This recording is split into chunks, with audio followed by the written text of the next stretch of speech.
5 minute देर से आए हो। काम हो गया? वो बिल्ली लाए हो?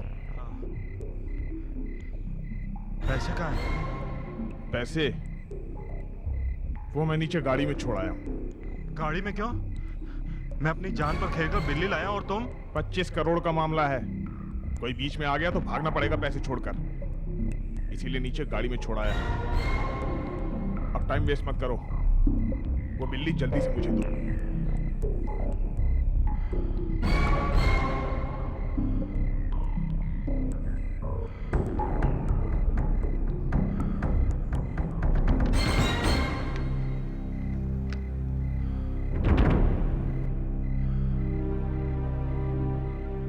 वो है ना इसमें? नहीं निकला तो तुम लोग मुझे छोड़ोगे क्या? मुझे पैसे दे दो। चलो मैं सीढ़ियों से नीचे चलता हूँ, देखता हूँ कोई तुम्हारे पीछे तो नहीं आया है। तुम दूसरे रास्ते से आ जाओ। दूसरा रास्ता कहाँ है? अरे छोड़ो मुझे, छोड़ो! ये तो कहाँ है? छोड़ो मुझे, छोड़ो!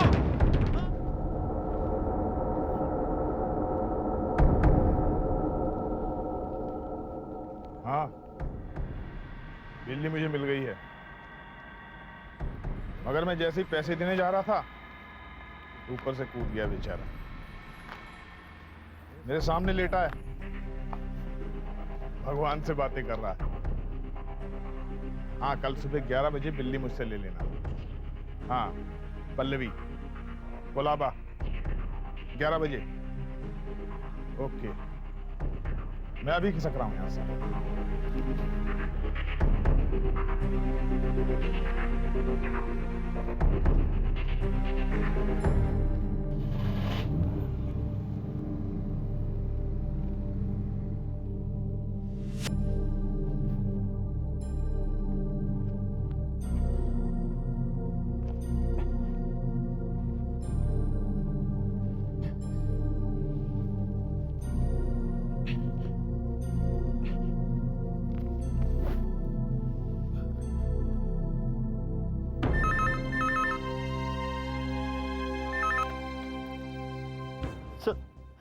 सर मैं प्रभात सर मैंने आपको धोखा दिया है सर मैंने ZA-27 रॉकेट की फाइल की फोटोकॉपी भेज दी सर मैं मरने वाला हूं सर। उन्होंने मुझे मार दिया। मैं फाटक रोड पे सर पल्लवी कल 11 बजे कोलाबा। बस आइए साहब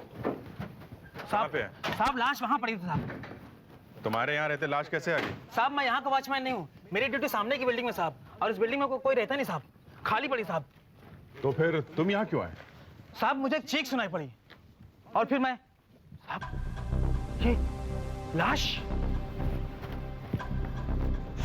लाश यही थी साहब। लाश नहीं साहब। क्या बात कर रहे हो? हाँ साहब मैं सच कह रहा हूँ, लाश नहीं है वहाँ पर। सच में तुमने लाश ही देखी थी या कुछ और देखा था? साहब लाश ही थी वो। हो सकता है चीखने की आवाज सुनी होगी और तुम्हें लगा कोई मर गया और तुम निकल पड़े पुलिस को बुलाने के लिए। नहीं साहब मैं लाश देखकर ही भागा था, वो लाश ही थी साहब। अगर लाश यही थी तो लाश ने कुछ न कुछ निशान तो जरूर छोड़ा होगा। लाश अपने आप उठ के तो नहीं जा सकती ना? नहीं साहब। मगर लाश उठाई तो जा सकती है। सर? हाँ आशा। सर ये देखिए।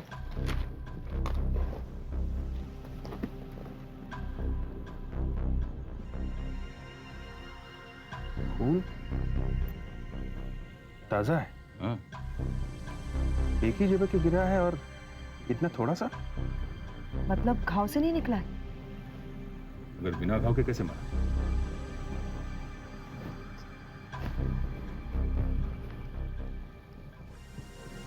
कहीं ये ऊपर से गिर के तो नहीं मरा? तो फिर अंदरूनी चोट से मरा होगा। मगर लाश कहाँ है? पहले लाश ढूंढो फिर तहकीकात शुरू करो। ये एसीपी साहब होंगे घर पे इस वक्त? हाँ सर, आज डॉक्टर सालूम के जाने वाले थे उनके यहाँ खाना खाने के लिए। ये लो सर, एट योर सर्विस। भाई साहब, मुझे आप ये भिंडी खिलाने वाले हैं क्या? हाँ, क्यों? ओह गॉड। अरे यार बैठो सालों के, यार इतनी जबरदस्त बनी है, जरा खा के तो देखो। नो ऑयल, बिना तेल के, खा के तो बिना देखो। तेल के और बिना स्वाद के। अरे यार, कमाल। भाई साहब, आपको मुबारक हो आपकी भिंडी बिना तेल के। सालू अरे के- मैं अच्छा भला अपने दोस्त के यहाँ जा रहा था खाना खाने के लिए। एक तो आपने मुझे फोन करके बुला लिया, सालू के यहाँ आ जा, मैं तुझे बढ़िया खाना खिलाता हूँ, राजमा खिलाता हूँ, मलाई पनीर खिलाता हूँ। और खिला क्या रहे? भिंडी बिना तेल के। मुझे नहीं खानी, आई एम सॉरी। अरे भैया ये हेल्थ फूड है, आजकल कैलोरीज का जमाना है, हार्ट अटैक नहीं हो सकता ये खाना खाने से। अरे पर हो जाने दीजिए ना मुझे। अरे नहीं नो यार। प्रॉब्लम। नहीं सर, अरे यार, आपका हेल्थ फूड आप खाइए, आपको मुबारक। मुझे नहीं खाना, थैंक यू, लेकिन आपने मेरे साथ अच्छा नहीं किया, चीट किया मुझे, और मैं इसका बदला लूंगा। ओके? नहीं नहीं नहीं नहीं नहीं नहीं यार, मेरे दोस्त ऐसे भूखे पेट मत जा। तेरी इतने प्यार से खाना बना, रात के 12:30 बजे। हेलो एसीपी प्रद्युमनिया। हाँ दया, कहाँ पे? लंबी चीख। हो सकता है किसी ने ऊपर से फेंका। एक काम करो, टेरेस अच्छी तरह से चेक करो एंड कीप मी पोस्टेड। या ओके। दया का फोन था। खून हुआ है मगर लाश गायब है। ओ यार छोड़ो यार, लाश बस, चलो खाना खाते हैं। नहीं बैठ। नहीं ए, यार नहीं नहीं, थैंक यू वेरी मच, मैं जा रहा हूं। सालू के यार, ये भी कोई बात। लीजिए, रात को 12:30 बजे पहले टेलीफोन और फिर डोरबेल। भाई साहब, अब ये भिंडी विदाउट ऑयल आप भी नहीं खा सकते।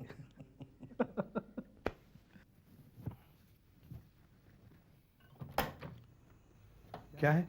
साहब ये लोग साहब मैं सुवर्णा, पहचाना मुझे? सुवर्ण? हाँ, वो दिल्ली के एसीपी है ना मिस्टर माथुर, मैं उनका दोस्त हूँ। याद है हम उनके बेटे की शादी में मिले थे? यस यस यस, सुवर्ण। तुम्हारा स्टील का बिजनेस है? हाँ, स्टील का। ये मेरी बेटी है अंजू। नमस्ते। नमस्ते। तुम जाओ ड्यूटी पर। अरे इतनी रात गए। Anyway come in side, come please. Thank you. Okay sir, मैं निकलता हूँ। ठीक है, गुड नाइट। Good night. बैठो ना, कम। हाँ तो सुवर्ण, मुंबई में कैसे आना हुआ? वो अंजू की शादी के कार्ड बांटने आया था, सोचा था अपने दोस्तों को खुद जाकर इनविटेशन दे दूं, मगर मगर? मगर क्या? मगर मेरी किस्मत ने ही मुझे धोखा दे दिया। क्या हुआ? वो ऐन वक्त पे अंजू का मंगेतर राजपाल कहीं भाग गया। ओह, अच्छा। देखता कि ये रिश्ता तय हुआ था। हाँ साहब, बिल्कुल। अब देखिए ना, कुछ ही दिनों में शादी है और राजपाल का कहीं पता नहीं। वो हमारे साथ ही आया था। ये राजपाल शादी के लिए राजी था ना? पहले तो राजी था सर, लेकिन बाद में मन बदल गया हो तो पता नहीं। एसीपी साहब, आपको हमारी मदद करनी होगी। मैं आपकी क्या मदद कर सकता हूँ? देखिए, हमें एक बात पता है कि वो कल सुबह कुलाबा में किसी लड़की पल्लवी से 11 बजे मिलने वाला है।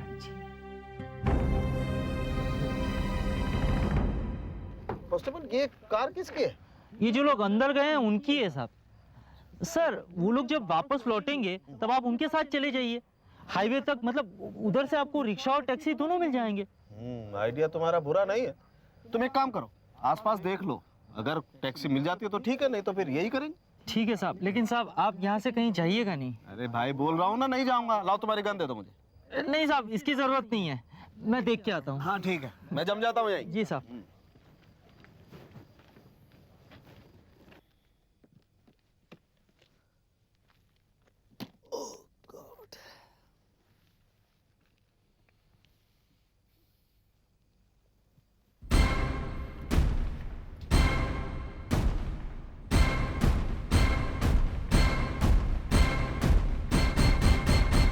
लेकिन आपके पास ना उस आदमी का कोई फोटो है, ना उसके किसी दोस्त या रिश्तेदार का पता, और पता नहीं आपको यह कैसे मालूम पड़ा कि वो किसी पल्लवी नाम की लड़की को कल 11 बजे कुलाबा में मिलने वाला है। Excuse me. हेलो। ओ, अच्छा, हाँ ठीक है, ओके, ठीक है, देखता हूं मैं आपके लिए क्या कर सकता हूं। लेकिन कल आप 11 बजे ब्यूरो में आ जाइए। Hands up both of you. साहब ये क्या कर रहे हैं? बस ज्यादा बात मत कीजिए, चलिए हाथ ऊपर करके बाहर चलिए। ये क्या? ये क्या हो गया आपको? ये कहाँ लेके जा रहे हैं हमें? अभी 2 मिनट में पता चल जाएगा। बेवकूफ बना रहे हो? सर, मंगेतर भाग गया तुम्हारा? हैं? अंकल आप प्लीज एक बार हमारी बात तो सुन लीजिए। शराब अंकल की बच्ची। डिक्की की चाबी किसके पास है? चाबी किसके पास है? वो इसके पास है। निकालो चाबी, निकालो, खोलो डिक्की, डिक्की खोलो, निकालो चाबी, डिक्की खोलो, डिक्की खोलो, हरी आप।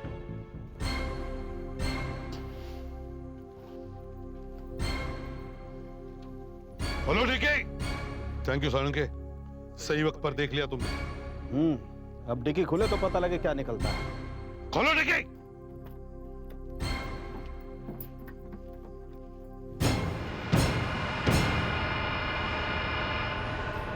यही राजपाल है तुम्हारा मंगेतर? शादी के कार्ड बांटते बांटते इसकी लाश को भी साथ में लेकर घूम रही हो? हाँ? ए लड़की, बोलती क्यों नहीं? सर ये मेरा मंगेतर नहीं है, ये प्रनाद है। किसने मारा इसे? तुमने? नहीं सर, पता नहीं किसने मारा इसे। तो इसकी लाश तुम्हारी गाड़ी की डिक्की में क्या कर रही है? बताओ। सर ये मेरा कलीग था, हम दोनों इकट्ठे काम किया करते थे। क्या काम करते थे? इंटेलिजेंस। सर हम दोनों इंटेलिजेंस ऑफिसर हैं और हम दोनों एक मिशन पर हैं। Mission? Yes sir, if you don't mind.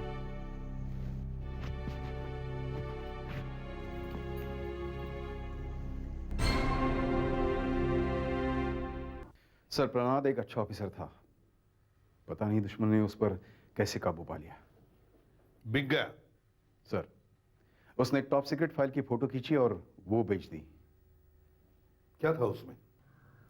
हम लोगों ने जो रॉकेट्स और मिसाइल्स बनाए हैं उनके डिजाइन्स थे। वो मिसाइल्स कहां कहां पर है वो सारी इंफॉर्मेशन उसमें थी। सर किसी भी हालत में वो फाइल मिलना बहुत जरूरी है, नहीं तो सब कुछ बर्बाद हो जाएगा। कहीं उन्हीं लोगों ने तो खून नहीं किया जिन्हें उसने फाइल बेची थी? हो सकता है सर। इन लोगों के बारे में तुम्हारे पास कुछ और इंफॉर्मेशन है? नो सर, नहीं तो हम उसे ढूंढ लेते। प्रनाद ने मरते वक्त मुझसे इतनी ही बात कही कि कल 11 बजे पल्लवी कुलाबा। सर अगर इस पल्लवी का नाम टेलीफोन डायरेक्टरी में है तो हमें वहां से इसका पता मिल सकता है, अगर है तो। हाँ, ट्राई करने में कोई हर्ज नहीं है। MTNL की सीडी कंप्यूटर में डाल के देखो। Yes sir. लेकिन सर कुलाबा में पल्लवी नाम की ऐसी कई लड़कियां होंगी ना जिनके नाम पर टेलीफोन नहीं है? हाँ जरूर होंगे, मगर हमें फिलहाल उन पल्लवियों के बारे में सोचने की कोई जरूरत नहीं है, क्योंकि पॉसिबिलिटी एक और भी है। अगर हम उसके बारे में सोचेंगे तो दिमाग को और भी तकलीफ होगी। यही पॉसिबिलिटी ना सर कि ये पल्लवी कुलाबा की है ही नहीं और 11 बजे वो कहीं बाहर से आने वाली हो। करेक्ट। लीजिए सर, कंप्यूटर ने जवाब दे दिया है। कुल मिलाकर 28 पल्लवी है कुलाबा में। 28? जल्दी से जल्दी इनमें से हर एक को मिलना होगा। इनके पते नोट कर लो। Pallavi Dubey, SK colony 476549, Pallavi Mehta NS road 687, Pallavi hotel KVS। एक minute, Pallavi hotel? Yeah. Pallavi hotel? कहीं ऐसा तो नहीं कि जिस पल्लवी को हम ढूंढ रहे हैं वो एक लड़की नहीं बल्कि होटल है जहां आज वो लोग 11 बजे मिलने वाले और वो सीक्रेट फाइल्स बिकने वाली है? अभिजीत सर। काम करो, पल्लवी होटल को घेर लो। Yes sir. काश मैं भी उस रेस्टोरेंट में बैठ सकता, लेकिन हम में से किसी को भी देख लिया ना तो हम दोनों भी मारे जाएंगे। मारे कैसे जाएंगे? हम लोग हैं ना साथ में।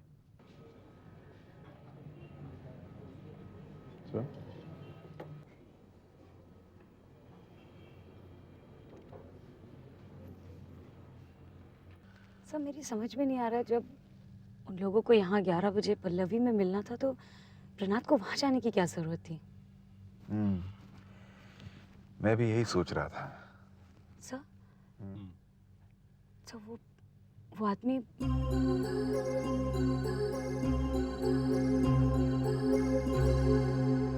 पता है, एक आदमी आ रहा है अंदर, उसके हाथ में ब्रीफ केस है। Okay sir, okay.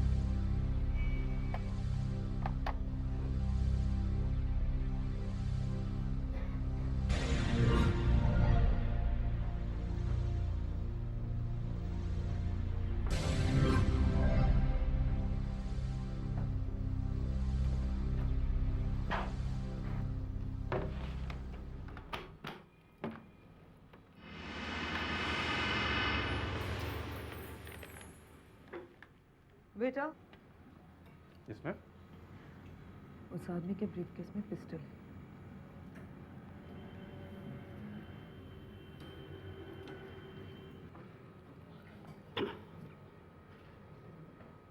हेलो, हाँ मैं तो पहुंच गया हूँ, लेकिन तुम लोग कहाँ हो? ठीक है, तुम जल्दी आ जाओ। नहीं, तुम ऐसा नहीं कर सकती। देखो, मेरा उससे मिलना बहुत जरूरी है। मैं सिर्फ उसी से मिलने यहाँ आया हूँ। तुम उसे लेकर जल्दी आ जाओ। Hello, hello. सर वो निकल रहा है, क्या करें?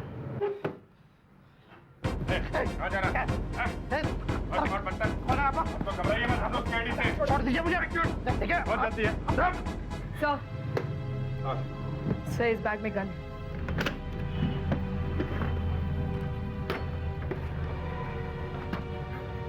सर, इसमें फाइल और फोटोग्राफ्स कुछ भी नहीं है। नहीं है?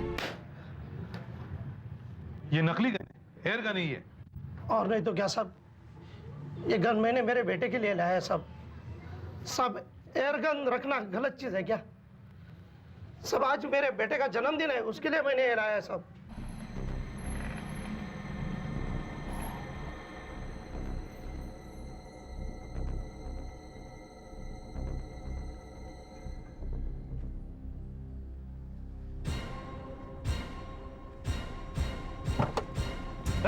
रुको,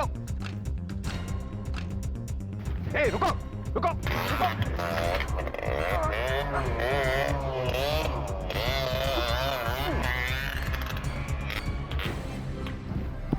रुको।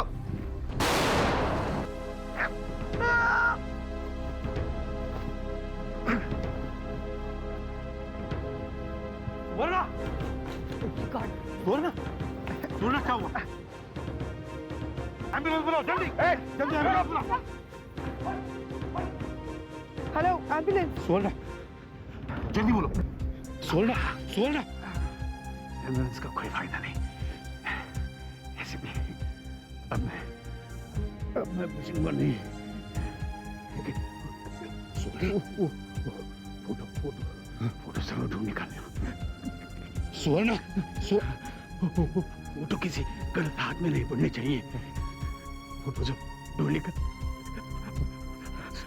सोलना, ऑल द बेस्ट। जय जय हिंद। सोलना, सोलना।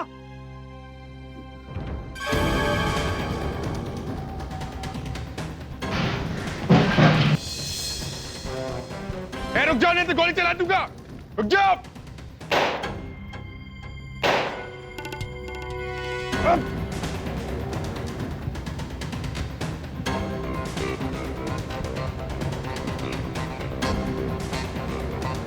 रुक जाओ, रुक जाओ, नहीं गोली मार दूंगा। रुक जाओ, रुक जाओ। टांग पे गोली मारना, इसे जिंदा पकड़ना है।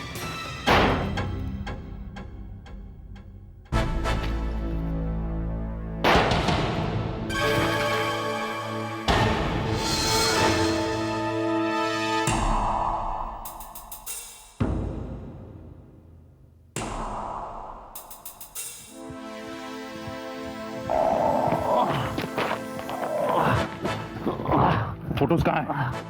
बताओ फोटोज कहाँ हैं? तुम लोग चाहे कुछ भी कर लो, वो फोटो तुम्हें कभी नहीं मिलेगी। ये तो मर गया। Oh no. तुम्हें क्या जरूरत थी इसे गोली मारने की? हैं? हमने इसे घायल कर दिया था, ये पकड़ा भी जा चुका था। फोटोज के बारे में पता चल जाता। अब पूछो इसकी लाश से फोटोज के बारे में। इसने सुवर्णा सर का खून किया है, डैम इट। मैंने इसे मार दिया और मुझे इसकी मौत का कोई अफसोस नहीं है। सर इस लाश की तलाशी ले ली है, इसने अपने गले में ये चेन पहन रखी है।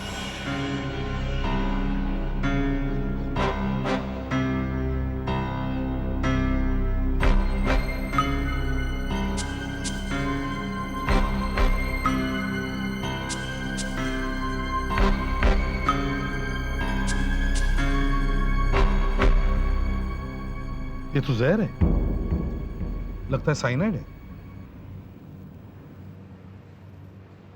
अगर ये आदमी अंजू की गोली से नहीं मरता तो ये खुद अपने आप को मार लेता। सर इसका नाम योगेन है, इसके पास ये पासपोर्ट मिला है सर। और ये प्लेन की टिकट दिल्ली जाने का। सर लगता है ये आदमी पहले काम खत्म करके शहर के बाहर और उसके बाद उन फोटोज को लेकर देश छोड़कर ही कहीं जा रहा था। उसके पास कोई फोटो मिली? नो सर, मुझे लगता है ये फोटो देने के लिए नहीं बल्कि लेने के लिए आया होगा। इसका मतलब है कि जिन लोगों के पास ये सीक्रेट फोटोग्राफ्स हैं वो या तो यहां आए नहीं या फिर ये सारा हंगामा देखकर भाग गए। सर इसके पास से ये सेलफोन भी मिला था। अच्छा, एक काम करो, देखो इस फोन से कहां-कहां फोन किए गए थे और कहां-कहां से फोन आए थे। Yes sir. चेक करो। क्या नंबर है? सर 632439। आशा, जल्दी से पता करो ये फोन नंबर कहाँ का है और हमारी जो भी पेट्रोल वैन वहाँ होगी उससे कहो कि वो वहाँ पहुँच जाए। जल्दी। सर इस कॉल का क्या करें, उठा लें? सर मरने से पहले मैंने उस आदमी की आवाज़ सुनी थी, मैं ट्राई करूं क्या उसकी आवाज़ की नकल करने की? ट्राई करो।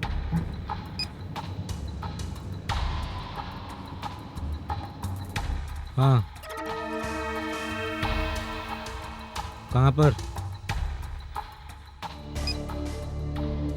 कुछ ज्यादा समझ में नहीं आया सर, लेकिन उसे यह पता नहीं चला कि मैं योगेन नहीं हूं।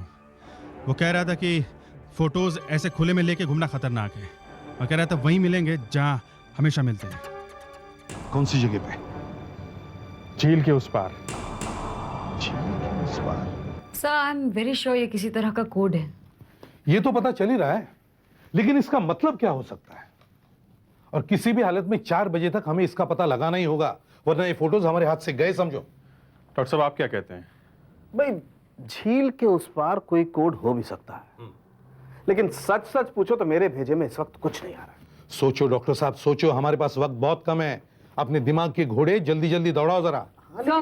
हाँ सर। सर योगेन के मोबाइल फोन पर जो आखिरी फोन आया था उस जगह तक तो हम लोग पहुंच गए। फिर? सर वो एक पे फोन का नंबर है और वहां पे आसपास कोई बैठता नहीं जिससे हम पूछताछ कर सके। अच्छा, मोबाइल फोन के बारे में कुछ पता चला? जी सर, ये मोबाइल फोन नकली नाम और पता देकर खरीदा गया है सर, और योगेन ने इस मोबाइल से कॉल्स किए नहीं थे, उसे सिर्फ फोन कॉल्स आए थे। कहाँ से? सर पेफोन से किए गए हैं सब, मगर एक बात हमारे काम की है सर, एक फोन कॉल को छोड़कर बाकी सारे फोन कॉल्स बैंड्रा से किए गए थे सर। बैंड्रा से? जी सर। ये देखिए, इसका मतलब ये आदमी यहीं का रहने वाला है या यहाँ काम करता होगा। एक काम करो, इन डॉट्स को मिलाओ।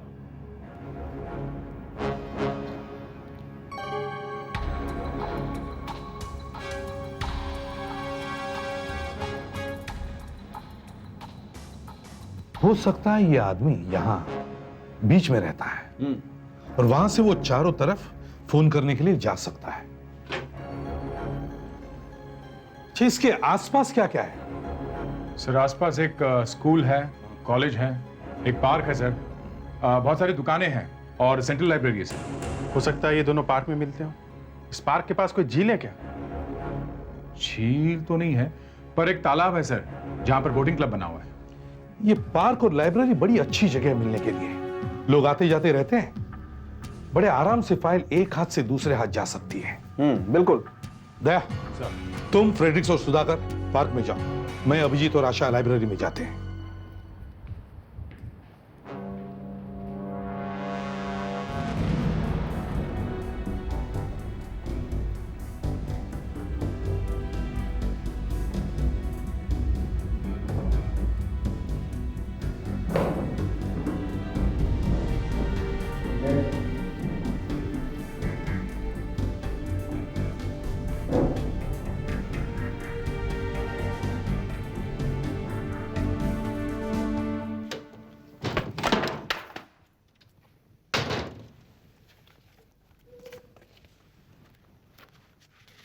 इडियट्स।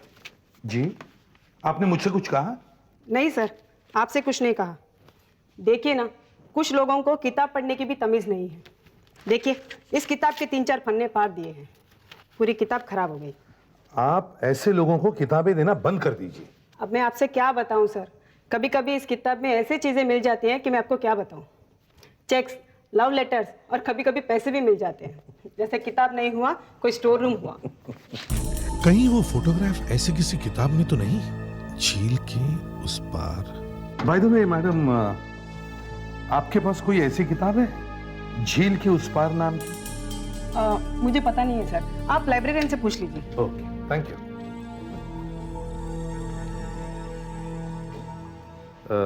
साहब, आपके पास झील के उस पार नाम की किताब है?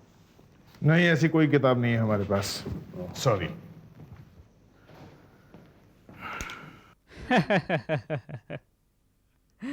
ऐसे लाइब्रेरियन को यहाँ रख के क्या फायदा? इन्हें यह भी पता नहीं कि इस लाइब्रेरी में किस किस तरह की किताबें हैं। आप जो किताब ढूंढ रहे हैं ना, वो आपको हिंदी सेक्शन में मिलेगी।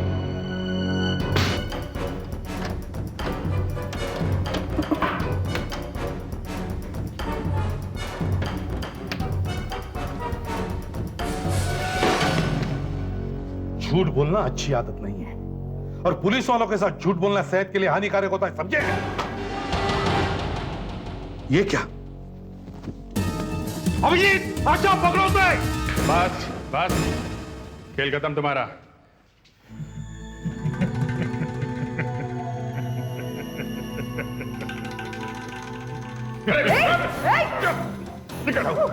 सर, इसने कैप्सूल खा लिया। निकालो निकालो जल्दी।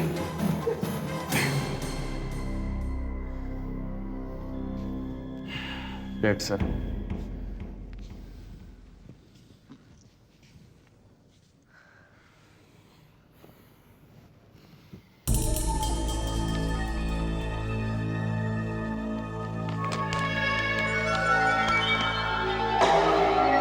बिल्ली?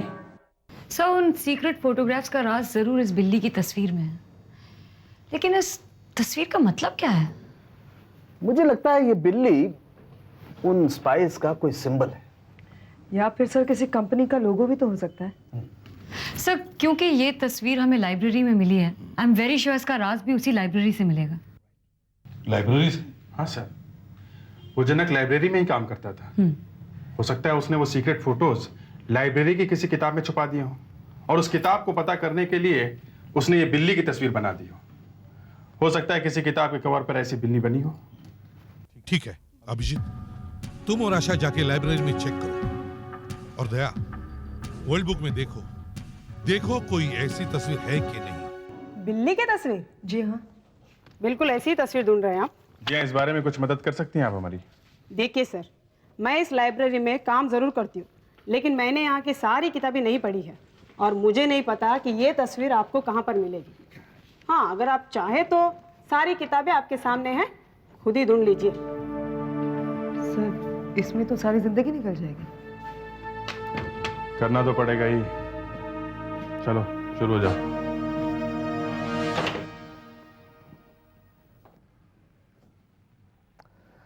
अच्छा भाई, मैं घर जा रहा हूँ। क्यों, घंटी बज गई डॉक्टर सालूम के? हैं, सोने का टाइम हो गया तुम्हारा? अरे नहीं, आप लोग इतने मुश्किल सवाल हर रोज मेरे सामने ला करके खड़े कर देते हैं कि सोने के बारे में तो मैं सोच भी नहीं सकता। इनफैक्ट इस फोटोग्राफ को स्टडी करने के लिए मुझे कुछ खास इंस्ट्रूमेंट्स की जरूरत है जो मेरे घर पर मौजूद है। तो डॉक्टर साहब, सुबह तक इस पहेली का हल निकाल लेंगे आप? वेल, कोशिश करके देखते हैं। मैं अपने केबिन से होके आता हूँ।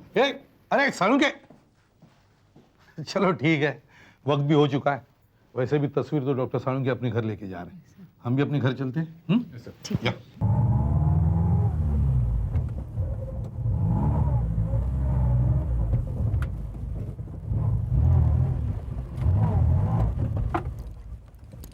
अरे क्या हुआ, गाड़ी क्यों रोक दी? साहब, कॉर्पोरेट में कुछ गड़बड़ है, उतर के मैं देखता हूँ। देखो फिर जल्दी।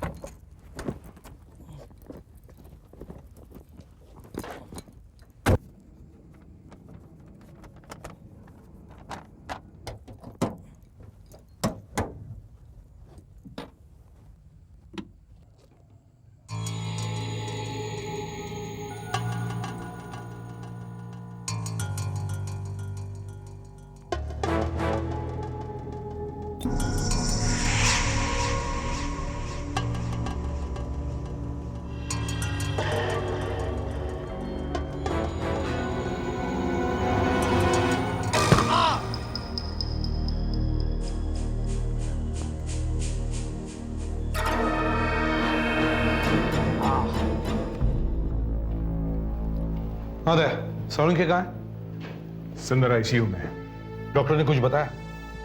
नहीं सर, अभी तक कुछ नहीं बताया। How is he? Is he okay ना? अभी तक तो आईसीयू में है, अंदर से कोई खबर नहीं आई। मुझे लगता है ये जो कुछ भी हुआ ये उस लेटर की वजह से ही हुआ है जो डॉक्टर साहब के पास था। हाँ डॉक्टर साहब, अब ये कैसे हैं? ही इज लकी मैन, डरने की कोई बात नहीं है, बस मामूली सी चोटें हैं। फिर भी ऑब्जर्वेशन के लिए एक दिन के लिए तो इन्हें रखना ही पड़ेगा। बड़े अजीब आदमी हो यार सालुंके। मेरे बिना तेल के भिंडी से बचने के लिए तुम यहाँ हॉस्पिटल में आकर लेट गए? अरे यार मेरा सर बहुत मजबूत है बॉस, छोटे मोटे हमलों का अपने पे कोई असर नहीं होता है। लेकिन अफसोस की बात यह है कि वो लोग वो डॉक्यूमेंट ले गए। बड़ी बात यह है कि तुम ठीक ठाक हो। बड़ी बात यह है कि वो लोग जो ले गए हैं वो नकली बिल्ली है। मतलब ये कि मैं इतना बेवकूफ नहीं हूं बॉस कि ओरिजिनल डॉक्यूमेंट अपने साथ लेकर के घूमता रहूं। मैंने उन डॉक्यूमेंट की जीरोक्स कॉपी करवा ली थी। वो लोग जो ले गए बॉस, वो नकली बिल्ली है, असली बिल्ली अपने पास है ब्यूरो में। मान लिया गुरु। ये सब क्या तामझाम है डॉक्टर साहब? अभी तक हम इस बिल्ली को लेकर परेशान थे, सोच रहे थे कि इस तस्वीर का गहरा मतलब है, लेकिन ऐसा कुछ नहीं है। इस तस्वीर में ही कुछ छुपा हुआ है। पर सर ये तस्वीर तो साफ नजर आ रही है, इसके अंदर क्या छुपा हुआ हो सकता है? कुछ तो होगा ना दया। जब ये तस्वीर इतनी इंपॉर्टेंट है कि खून हो रहे हैं, हमले हो रहे हैं, फिर भी लोग इसे लेकर घूम रहे हैं। आज ईमेल, फैक्स, कंप्यूटर का जमाना है, फिर भी लोग इसे ऐसे ही लेकर घूम रहे हैं। एसीपी साहब का कहने का मतलब ये है कि इस तस्वीर में जरूर ऐसा कुछ छिपा हुआ है जो ना तो फैक्स हो सकता है, ना जीरोक्स हो सकता है, ना ईमेल हो सकता है। मतलब सर? मतलब अभी समझ में आ जाएगा दया, तुम जरा इसे पकड़ो। अब देखो, मैं इस तस्वीर को इस फ्रेम में रख देता हूं। अब जैसे ही मैं बटन दबाऊंगा, ये तस्वीर धीरे धीरे इस केमिकल में चली जाएगी और इस तस्वीर में जो कुछ भी छिपा हुआ है वो निकलकर सामने आ जाएगा। लेकिन सर इस केमिकल में पड़ने से ये तस्वीर खराब नहीं हो जाएगी? नहीं, बल्कि और साफ हो जाएगी।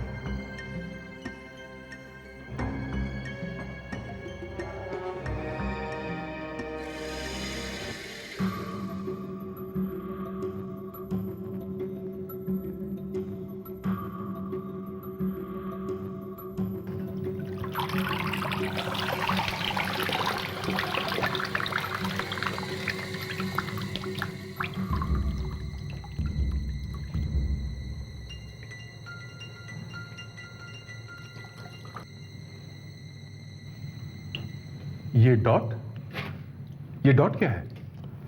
ये वही डॉट है दया, जिसके पीछे वो स्पाइस हाथ धोकर पड़े थे। इस डॉट के पीछे सर? जी हाँ, ये डॉट कोई मामूली डॉट नहीं है, ये बहुत कीमती डॉट है। आप तो ऐसा कह रहे हैं डॉक्टर साहब जैसे इस डॉट के अंदर कोई खजाना छिपा हुआ है। इस डॉट के अंदर क्या छिपा हुआ है, आओ मैं तुम्हें दिखाता हूं।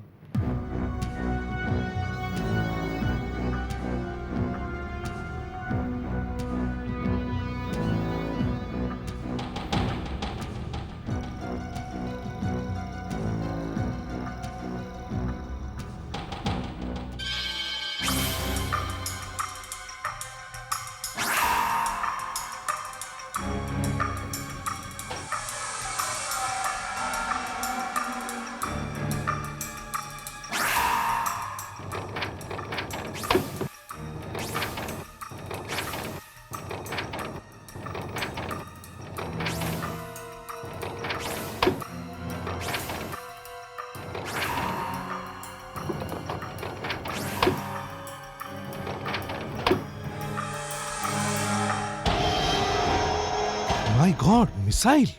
ओह माय गॉड, तो ये सब चक्कर है? हाँ, तुम जिसे एक मामूली सा डॉट समझते हो, दरअसल वो एक माइक्रो डॉट है।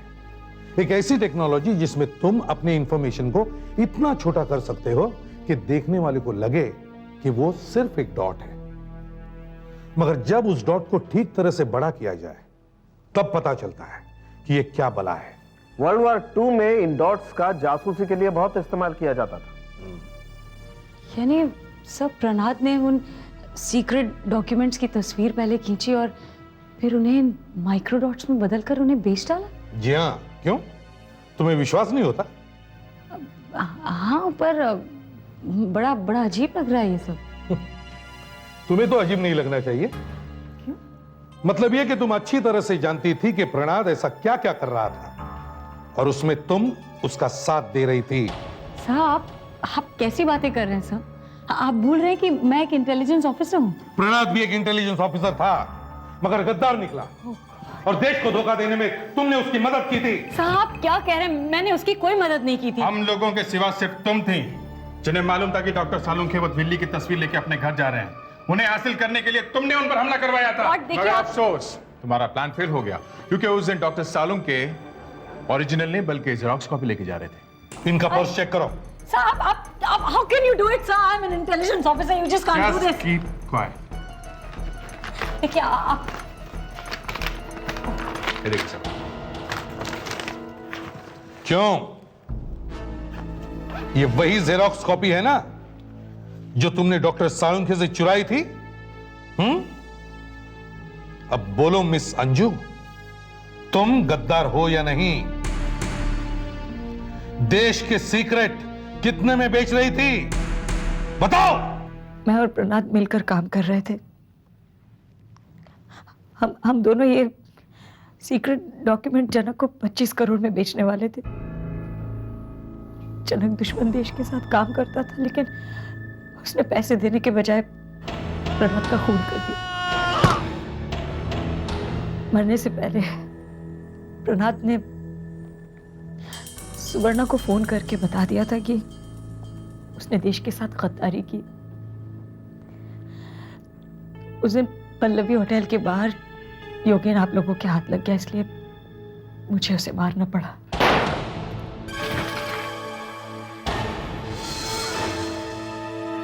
और जनक भी पकड़ा गया, इसीलिए उसने आत्महत्या कर ली। हाँ,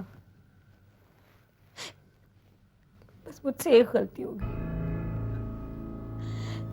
मैं ये नहीं जानती थी कि डॉक्टर सालुंखे ओरिजिनल डॉक्यूमेंट यहाँ ब्यूरो में छोड़ गए थे।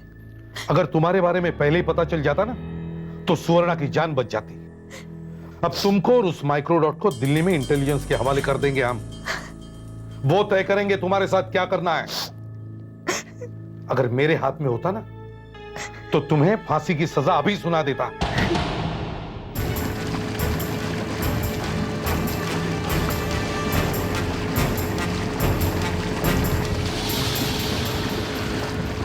फिशिंग। इस बार छुट्टियों में सिर्फ फिशिंग करूंगा। वैसे सर आप जा कहाँ रहे हैं? ऋषिकेश के पास एक जगह है शिवपुरी, वहीं जा रहा हूँ। क्या जगह है दया, पहाड़ों के बीच से झरना बहता है। पहले ट्रेकिंग करूंगा, फिर मछलियां पकड़ने के लिए कांटा फेंक के बैठ जाऊंगा। अरे यार, इस जगह पर मछलियां है भी या नहीं?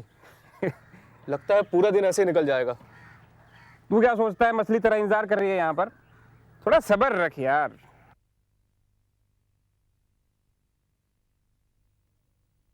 ओए अरुण, क्या हुआ? लगता है मछली फंस गई। Very good. अभी देख, आराम से खींचना, धीरे धीरे। अरे यार, ये तो निकल ही नहीं रहा है। तू रुक। लगता है बहुत बड़ी मछली फंसी है। तू मुझे दे, मुझे दे। सचमुच कुछ बहुत बड़ा हाथ लगा यार।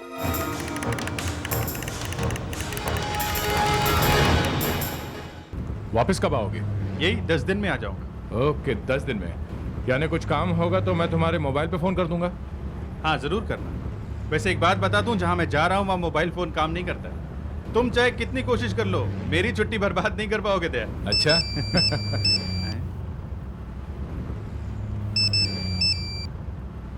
Hello, inspector Abhijeet. क्या? कहां पे? ठीक है, हम लोग पहुंचते हैं। लो, हो गई छुट्टी।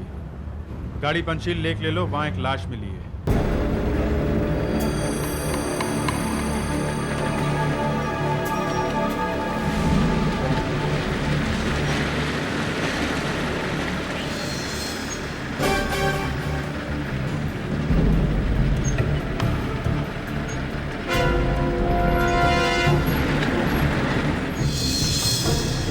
उठा और ऊपर उठा।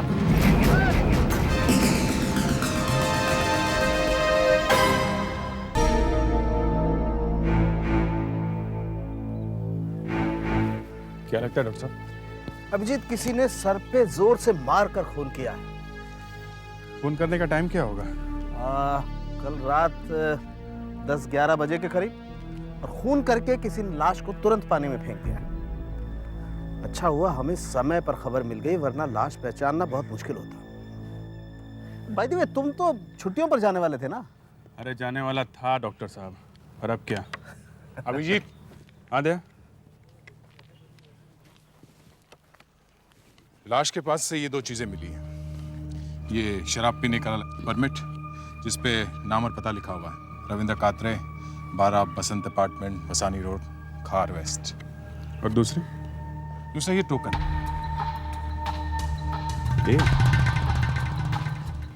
ये टोकन किस चीज का हो सकता है? शायद किसी पार्किंग लॉट का या फिर किसी दुकान का। एक काम करो आशा, ये टोकन संभाल के रखो, इसे बाद में देखते हैं। पहले पुलिस होने का सबसे मुश्किल काम करके आते हैं। इसके घर वालों को इसकी मौत की खबर देनी होगी।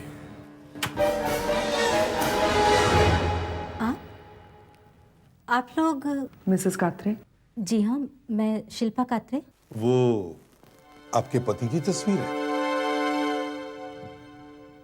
जी हाँ, लेकिन वो तो इस वक्त घर पर नहीं है। आप लोग? मैं एसीपी प्रद्युमन, सीआईडी से। सीआईडी? जी। पर क्यों? क्या बात है? आपको हमारे साथ चलना होगा। मुझे? पर मैंने क्या किया है? आई एम सॉरी, लेकिन हमें एक लाश मिली है और हमें लगता है कि वो आपके पति की ही है। Shilpa,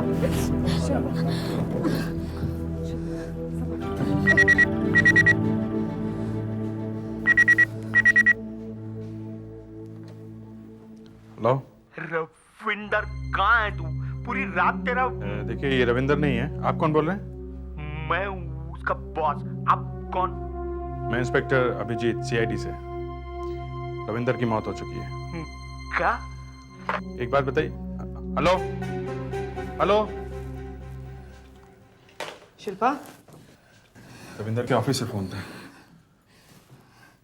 are you okay? Shilpa, देखिए देखिए,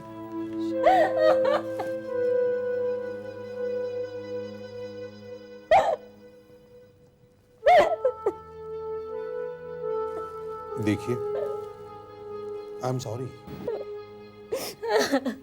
लेकिन हमें पूरा यकीन है कि वो आपके पति ही हैं।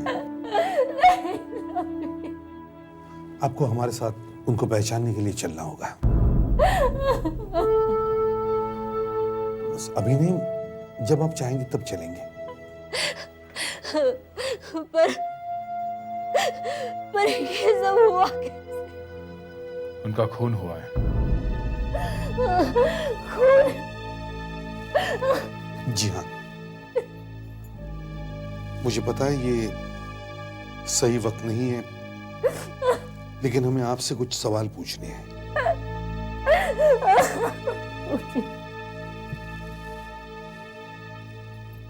आप अपने पति से आखिरी बार कब मिली थी? कल रात को ही तो।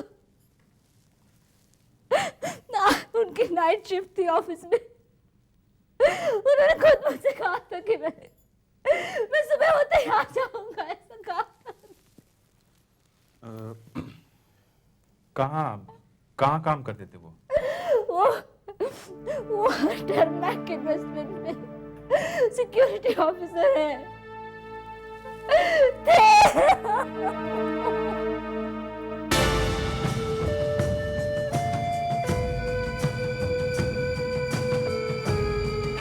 यही कहीं होना चाहिए। सर यही है। Tarmac investments.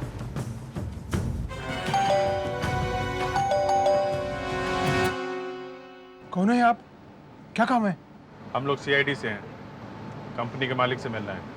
कौन है रोहन? सीआईडी के लोग आए हैं। सीआईडी? जी हाँ, मैं एसीपी प्रद्युमन। आप कौन है? आपका नाम क्या है?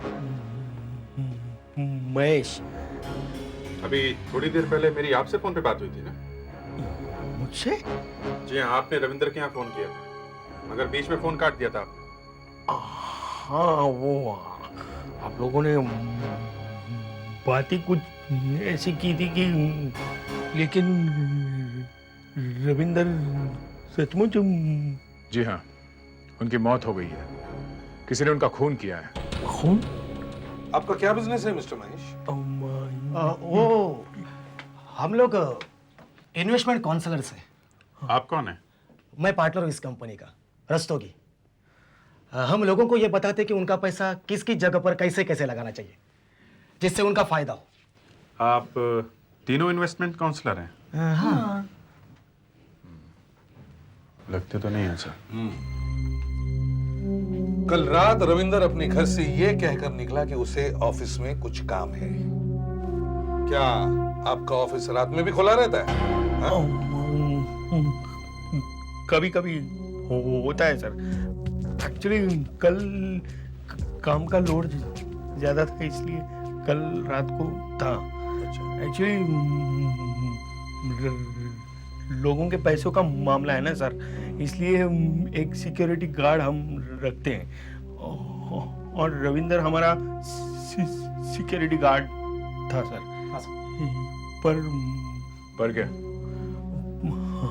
हम लोग सारी रात उसका इंतजार करते रहे सर, पर वो आया ही नहीं, इसलिए मैंने सुबह फोन किया उसके घर पे। इसका मतलब है कल रात आप में से कोई भी रविंदर से नहीं मिला? नहीं। और आप हमें ये भी नहीं बता सकते कि रविंदर का खून किसने किया? क्यों? इसके बारे में हमें कैसा पता होगा?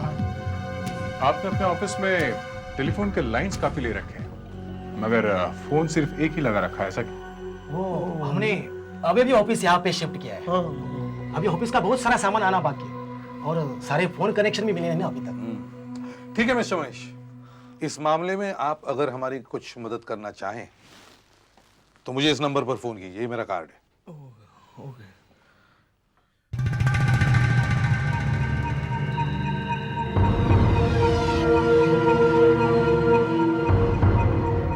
ये बड़ा अजीब ऑफिस है। इतने सारे टेलीफोन पॉइंट्स हैं मगर एक ही टेलीफोन है। प्लग पॉइंट्स इतने मगर उस पर कुछ लगा ही नहीं हुआ है। Something strange. सर, पास वाले ऑफिस के वॉचमैन ने बताया कि टारमेट इन्वेस्टमेंट का ऑफिस शुरू हुए करीब 2 महीने हुए हैं। और सर अभी 10 मिनट पहले यहाँ एक टेम्पो आया था। वॉचमैन को पता नहीं चला कि टेम्पो में से जल्दी जल्दी सामान निकाला जा रहा है या टेम्पो में भरा जा रहा है। अरे ऑफिस खाली पड़ा है, सामान कहीं बाहर ही भेजा गया है। महेश रविंदर के घर फोन करता है और जैसे उसे पता चलता है कि रविंदर मर चुका है, वो एक टेम्पो मंगवाता है और उसमें ऑफिस का सारा सामान भर के उसे बाहर भेज देता है। क्यों? ऑफिस खाली करने की क्या जरूरत थी उसे? सर, यहाँ कोई बड़ी गड़बड़ है। मुझे भी लगता है दया, इस रविंदर कातरे के खून के बारे में हमें यहीं से पता चलेगा, यहीं से। अच्छा सुधाकर फ्रेडरिक्स, तीनों ऑफिस पर कड़ी नजर रखो। अगर जरूरत पड़े तो इन लोगों का पीछा भी करो, मगर हमेशा एक आदमी यहीं रहेगा। मुझे ऑफिस में हर आने जाने वाले आदमी की फोटोग्राफ चाहिए। सर, ये सारे लोग महेश को उसके ऑफिस में मिलने आए थे। जब ऑफिस बंद करके वो घर चला गया तो हमने उसके घर पर भी नजर रखी सर। सर, ये महेश का घर है। कुछ लोग उसे घर पे भी मिलने आए थे, जैसे कि अभी वो पिछला फोटो दिखा। ये नहीं, और पीछे। इस आदमी को मैं जानता हूं सर, ये मन्नूलाल है। मन्नूलाल? हाँ, मैं इस आदमी से तब मिला था जब मेरी ड्यूटी नाना चौक में थी सर। ये बहुत बड़ा जुआरी है, ये खुद जुए के अड्डे चलाता था। बहुत बड़ा काम है इसका। जिस चीज पर भी शर्त लगाई जा सकती हो, जुआ खेला जा सकता हो, सब होता था इसके अड्डे पर। मैचेस, रेसेस, स्टॉक मार्केट, यहां तक कि आज बारिश होगी या नहीं, इस पर भी जुआ खेलते थे ये लोग। नाना चौक से तो इसके सारे अड्डे बंद कर दिए थे। अब लगता है इसने इस एरिया में अपना धंधा शुरू कर दिया है। जल्दी से जल्दी इस महेश के ऑफिस पर और घर पर रेड करो। हाँ महेश जी, आपके घर की तलाशी लेनी है हमें। हाँ, मेरे घर की तलाशी? मैं तो बाहर गाँव जा रहा हूँ। इस बार हम आपको अपने साथ लेके जाएंगे। मुंबई का मौसम पसंद नहीं आ रहा है? कहाँ जाने की तैयारी हो रही है?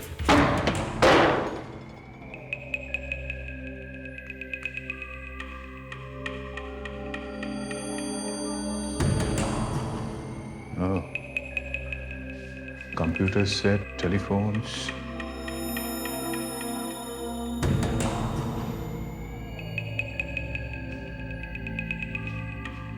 अंदर एक कमरे में बहुत सारे टेलीफोन, टेलीविजन और कुछ कंप्यूटर सेट्स पड़े हुए हैं।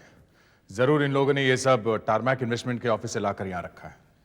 इसके मोबाइल फोन पर भी बहुत सारे लोगों के मैसेज हैं, सब अपने पैसे के बारे में पूछ रहे हैं। सर ये रजिस्टर देखिए, इसमें उन सारे लोगों के नाम लिखे हैं जिन्होंने महेश के पास जुए में पैसे लगाए थे।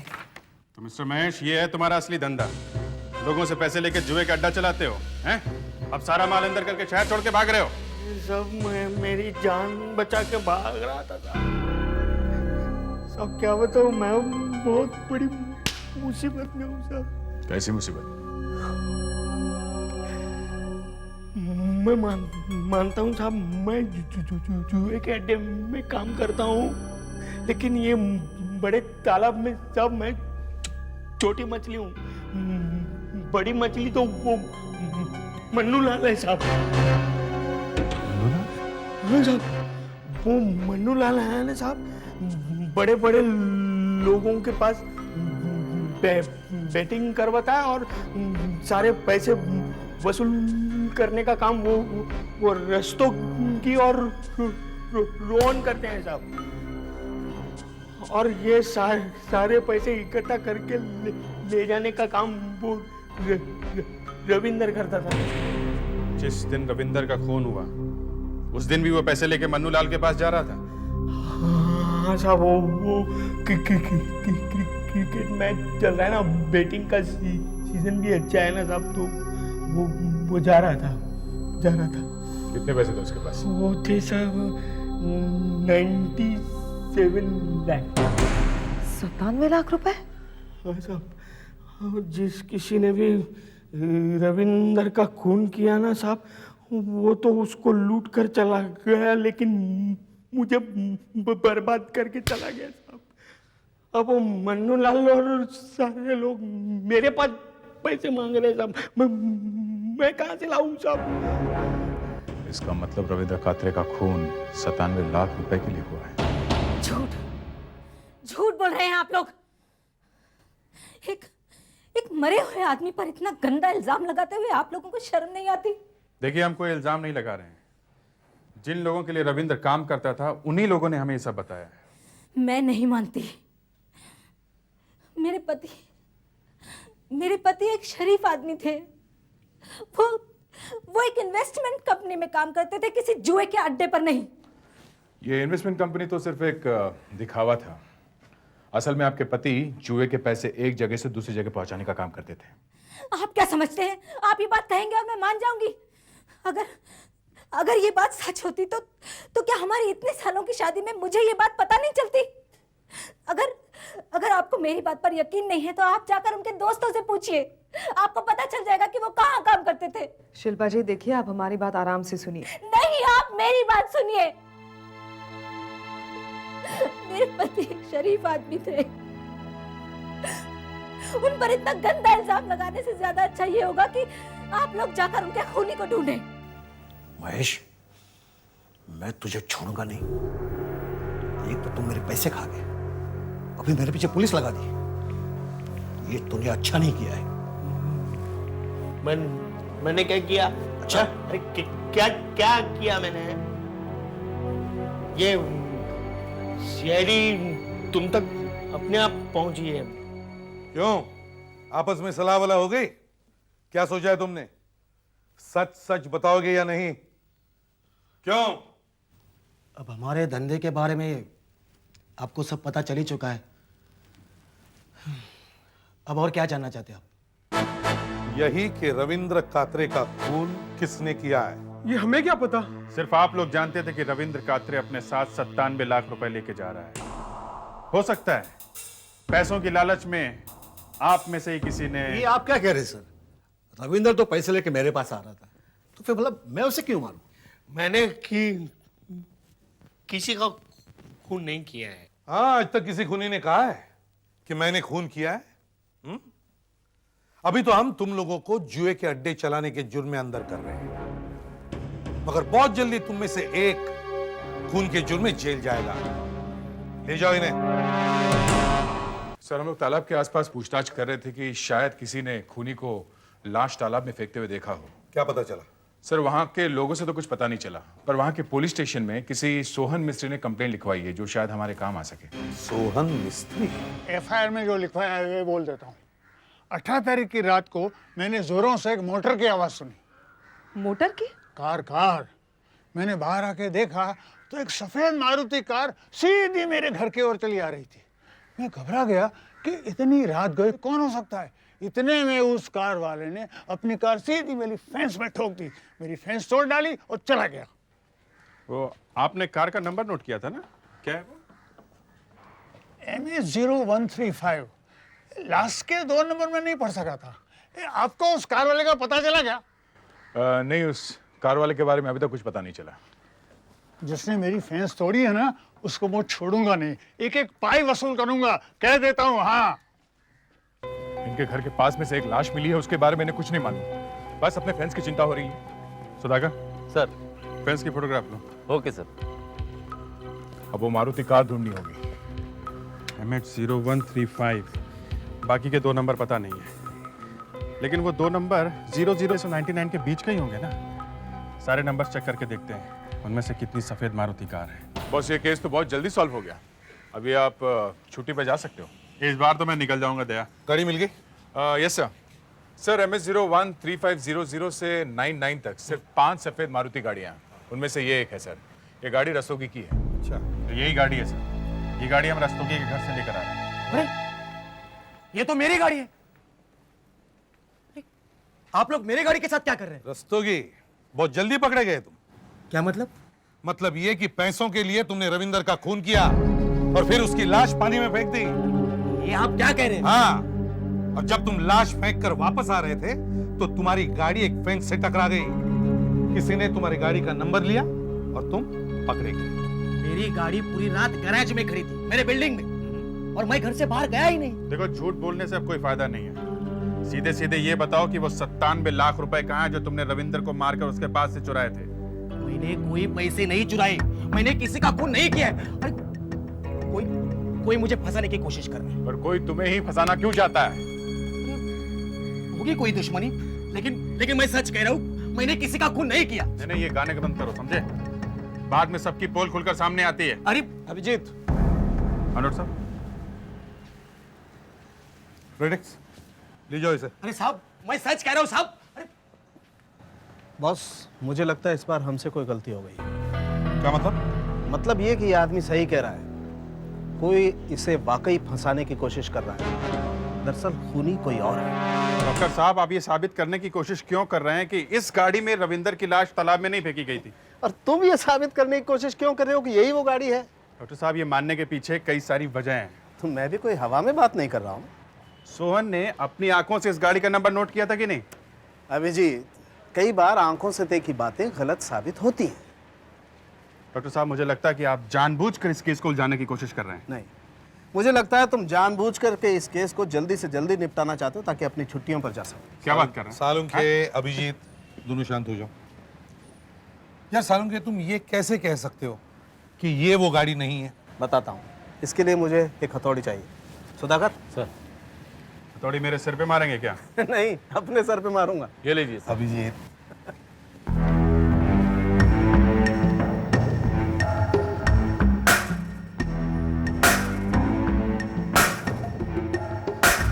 अरे यार, तुम साबित क्या करना चाहते हो सालुंखे?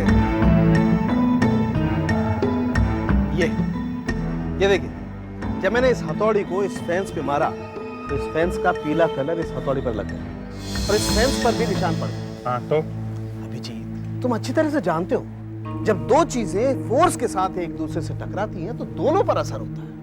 अब ये गाड़ी अगर सोहन के गेट से जाकर के टकराई, गेट पर डेंट पड़ा, तो इस गाड़ी पर भी तो कुछ होना चाहिए, पर ऐसा कुछ है? डॉक्टर साहब, हो सकता है कि उसने गाड़ी की डेंटिंग पेंटिंग करा ली हो। अभिजीत, इस गाड़ी को तुम गौर से देखो, इसमें कोई डेंटिंग पेंटिंग नहीं कराई गई, और इसीलिए मेरा मानना है बॉस कि ये वो गाड़ी नहीं है। कोई जानबूझकर रस्तोगी को फंसाने की कोशिश कर रहा है, खूनी कोई और है। I'm sorry, डॉक्टर साहब, रिलैक्स। छुट्टी कैंसिल। मन्नूलाल, महेश, रस्तोगी, रोहन, इन्हीं में से कोई एक होगा ना? जिसने रविंद्र का खून किया है? क्योंकि यही लोग रविंद्र की असलियत जानते थे। और सर इन्हीं लोगों को यह भी मालूम था कि रविंद्र के पास 97 लाख रुपए हैं। सर सबसे पहले हमें उस व्हाइट मारुति वाले को ढूंढना होगा। मैंने आशा को सारे गराजेस और इंश्योरेंस कंपनी से पता करने के लिए कहा है। हो सकता है कि जिस आदमी की यह गाड़ी थी वो किसी गराज में गया होगा अपनी गाड़ी ठीक ठाक कराने के लिए, या किसी इंश्योरेंस कंपनी में हर्जाना मांगने के लिए। सर, हाँ आशा, इंडियन इंश्योरेंस कंपनी में सफेद रंग की मारुति गाड़ी क्लेम के लिए आई थी। एक्सीडेंट केस है, किसी गोपाल राव के नाम। गोपाल राव? मुझे खुद पता नहीं। मैं एक हफ्ते से बाहर गया हुआ था और गाड़ी यहाँ कंपाउंड में खड़ी थी। जब लौट कर आया तो गाड़ी में इतना बड़ा डेंट। अब बताइए सर, घर में खड़ी गाड़ी को कोई मार गया, मैं क्या करता? वैसे आप गए कहाँ थे? मैं लोनावाला गया था, और आप कहें तो मैं होटल के बिल भी आपको दिखा सकता हूँ। पहले हम आपकी गाड़ी देखना चाहेंगे। चलिए देखिए। बैठे बिठाए इतना बड़ा नुकसान हो गया और इंश्योरेंस कंपनी भी पैसे देने को तैयार नहीं है। वो लोग कहते हैं कि जब गाड़ी घर के अंदर खड़ी थी तो एक्सीडेंट कैसे हो गया?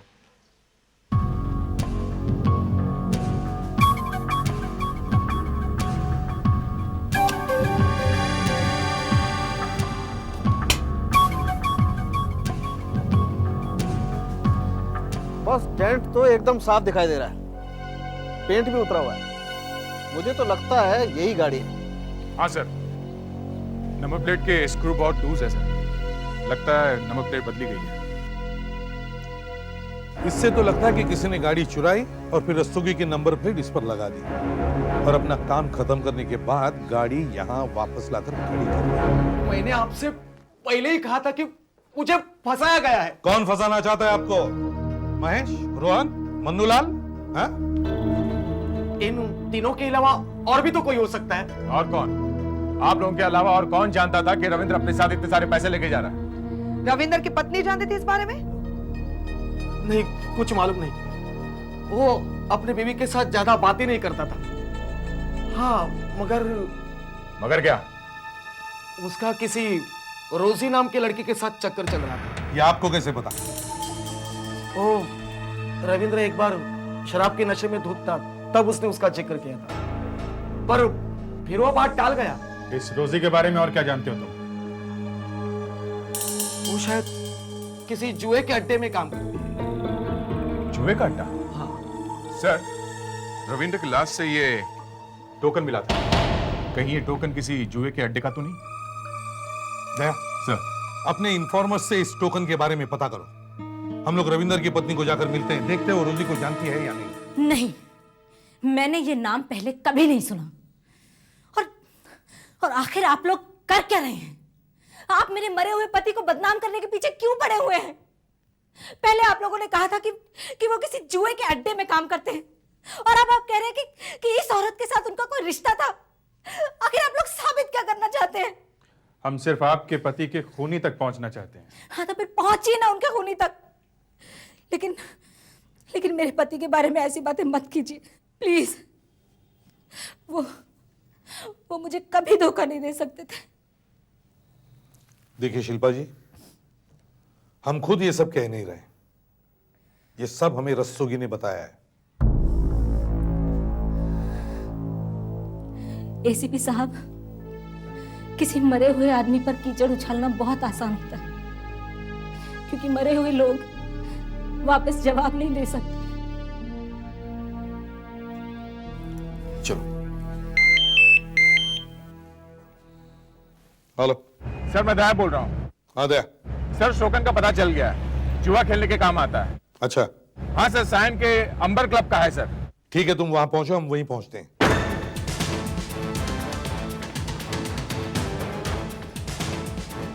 पकड़ो।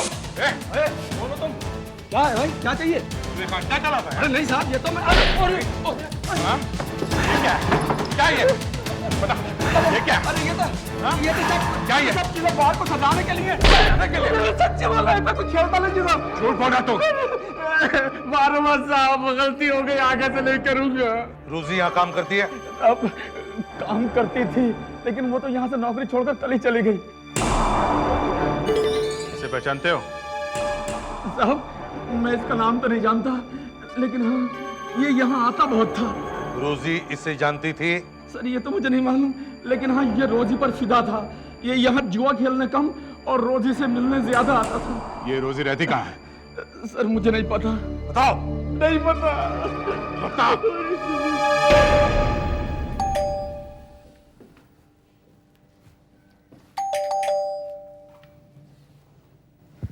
आप रोजी हैं? जी। Inspector Abhijeet, CID. पर आप लोग आइए।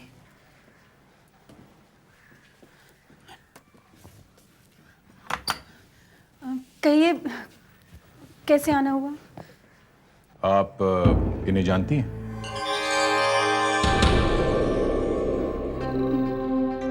कहीं देखा तो लग रहा है, पर कौन है ये? ये रविंदर है, अंबर बार में बहुत आता जाता है। इसका खून हो गया। कौन? Oh my God. हमें तो पता चला है कि इनकी आपसे अच्छी दोस्ती थी। मुझसे दोस्ती? देखिए ये उस क्लब में आता जाता था जहां मैं नौकरी करती थी। 2-4 बार बात भी हुई थी, पर दोस्ती वोस्ती जैसा चक्कर नहीं था इसके साथ। आपने अचानक नौकरी क्यों छोड़ दी? रविंदर जैसे लोगों की वजह से। ऐसे लोगों को देखकर हर वक्त मुस्कुराते रहना मेरे बस की बात नहीं है, इसीलिए नौकरी छोड़ दी।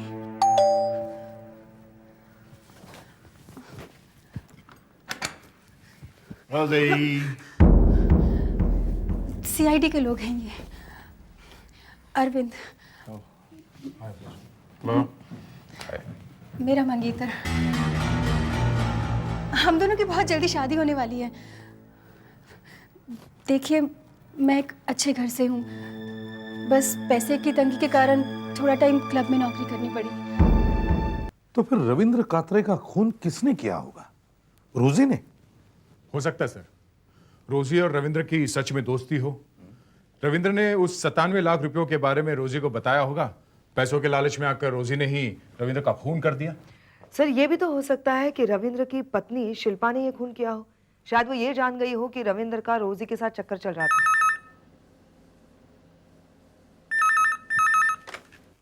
Hello, inspector Abhijit.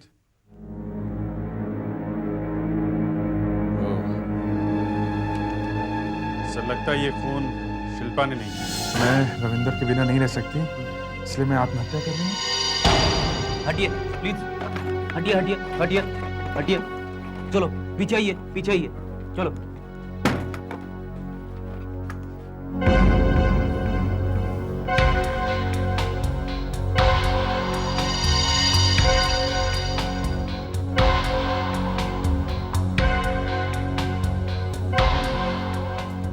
ये आत्महत्या नहीं है बॉस, ये खून है। खून? आशा, सुधाकर, अच्छी तरह से घर की तलाशी लो। देखो ऐसे कुछ मिलता है क्या, डायरी या नोट, जिससे हम शिल्पा की हैंडराइटिंग मैच कर सकें। जल्दी। डॉक्टर साहब ये खून है, ये मानने की कोई खास वजह है?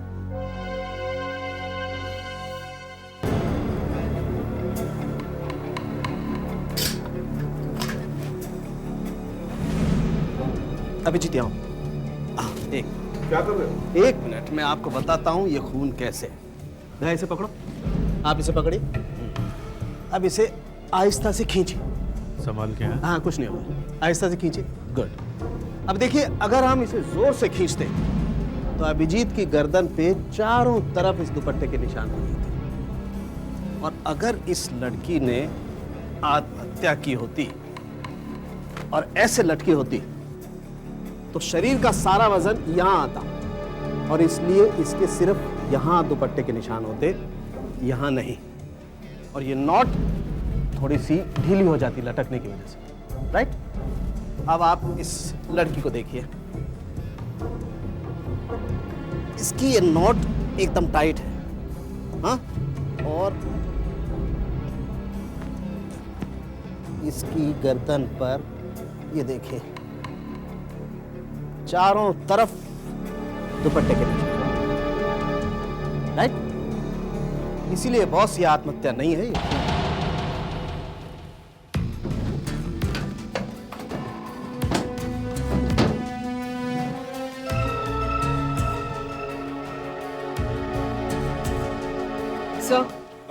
सर ये डायरी मिली है, इसमें हर दिन की लॉन्ड्री और राशन का हिसाब लिखा है। शिल्पा नहीं लिखा होगा ना? सुसाइड नोट दो।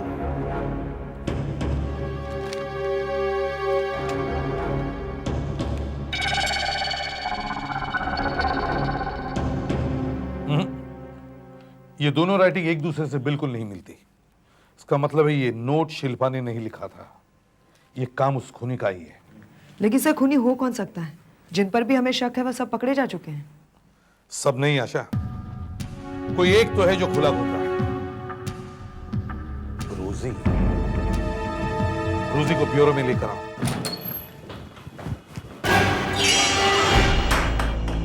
कहाँ गई होगी ये? एक्सक्यूज मी, ये रोजी कहाँ है? बाहर गए हैं शायद। उसके हाथ में सूटकेस था। अकेली थी? नहीं, उसके साथ एक लड़का था। कौन? अरविंद? पता नहीं क्या नाम है। Thank you. आंखें और बड़ी, गोल गोल, हाँ परफेक्ट, ये ठीक है। बाल और लंबे, और यहाँ होठ के पास एक काला। आशा, सर जैसे ये आइडेंटिटी किट तैयार हो जाए, इसकी कॉपीज बनाना और सारे पुलिस स्टेशन और टेलीविजन चैनल्स पे भेज देना। Yes sir. सर ये तो समझ में आता है कि रोजी और अरविंद ने पैसों के लिए रविंदर का खून कर दिया होगा। शिल्पा का खून करने की क्या जरूरत है? और शिल्पा का खून करके किसी को क्या फायदा होने वाला था? सर, हाँ सर, रोजी और अरविंद की आइडेंटिटी किट बन गई है, ये देखिए। शिल्पा का खून क्यों हुआ? क्यों? एक बार फिर शिल्पा के घर चलते हैं।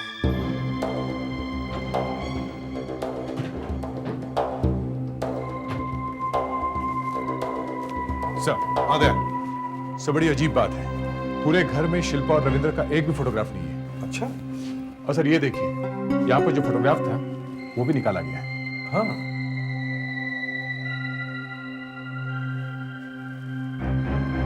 क्यों? पूरे घर में इन दोनों की एक भी तस्वीर नहीं है, ऐसा क्यों? सर। आशा, आइए। सर ये आरती है, साथ वाले घर में रहती है। आप शिल्पा और रविंदर को कब से जानती हैं? यही कोई 5 साल से। इन्हें पहचानती हैं आप? नहीं, मैं नहीं जानती इन्हें। कौन है ये? कौन है? ये रविंदर है ना? मजाक कर रहे हैं आप? ये रविंदर नहीं है। मतलब मेरा शक सही निकला, मेरा शक सही निकला। अब इसे देखिए। लगता है गलती से आपने पहले दूसरा फोटो दिखा दिया। यही है रविंदर। अच्छा, यही रविंदर है? हाँ। अभिजीत, सारे शहर में नाकाबंदी कर दो, रेलवे स्टेशन, बस स्टेशन, सब जगह। देखो ये रोजी और अरविंद उर्फ रविंदर कहीं भी भागने न पाए।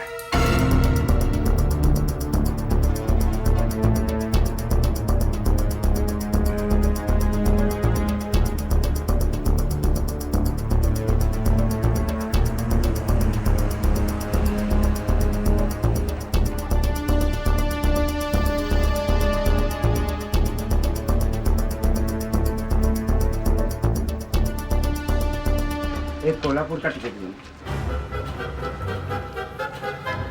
अरे बस पूना की अगली गाड़ी के लिए 2 टिकटें देना।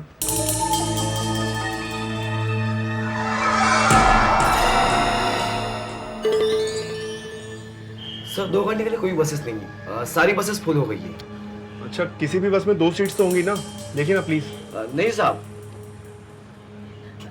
देखिए जिस भी बस में अवेलेबल है प्लीज 2 टिकट्स दे दीजिए। देखता हूँ।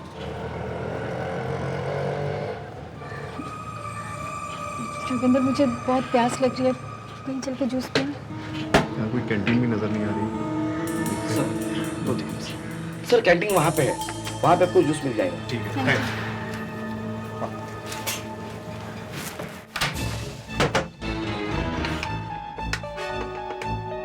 Hello, CID?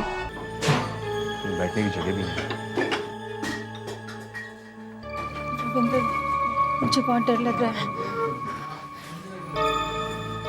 पकड़े तो नहीं जाएंगे ना हम? टेंशन ले रही हो? कुछ ही घंटों में मुंबई से बाहर होंगे और कुछ ही दिनों के बाद हम इस मुल्क से भी बाहर। रविंदर पता नहीं मुझे ऐसा क्यों लग रहा है कि हर कोई हमें ही देख रहा है। अरे कोई भी नहीं देख रहा हमें, लेकिन अगर तुम इसी तरह घबराती रही ना तो किसी ना किसी को हम पर शक जरूर हो जाएगा। हम इतने सारे पैसों को क्या करेंगे? इस जिंदगी में तो खर्च नहीं कर पाओगे। पकड़ लो इन्हें। चलिए बहुत सारे पैसों की लालच में आकर मैंने ये प्लान बनाया और इस प्लान की कामयाबी के लिए मेरा मरना बहुत जरूरी था और इसीलिए हम लोगों को एक बलि के बकरे की जरूरत थी। मंगेश नाम का एक एक्टर मेरे बार में आया करता था। एक्टिंग का उसे झांसा देकर हमने शिल्पा के साथ उसकी कुछ फोटोग्राफ्स खींच ली। और शिल्पा फोटो खिंचवाने के लिए मान गई। शिल्पा को प्लान के बारे में पहले से ही सब कुछ पता था। उसका काम था पुलिस के सामने ये साबित करना कि मरने वाला मंगेश नहीं, उसका पति रविंद्र ही है। मगर उसे रोजी के बारे में पता चल गया और यह भी पता चल गया कि तुम दोनों उसे धोखा देने वाले हो, इसलिए तुमने उसका खून कर दिया। अब अच्छी लंबी सजा काटोगे तुम दोनों। ले जाओ इन्हें। चलो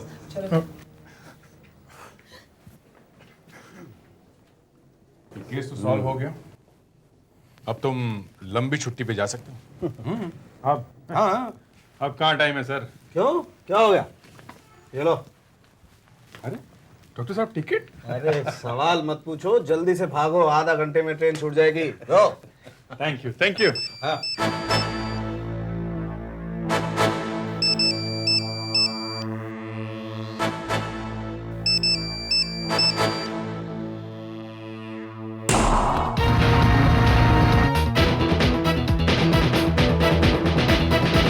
CID के और भी मजेदार और सस्पेंस से जुड़े एपिसोड्स को देखने के लिए हमारे चैनल को सब्सक्राइब करें और बेल आइकॉन दबाना ना भूलें।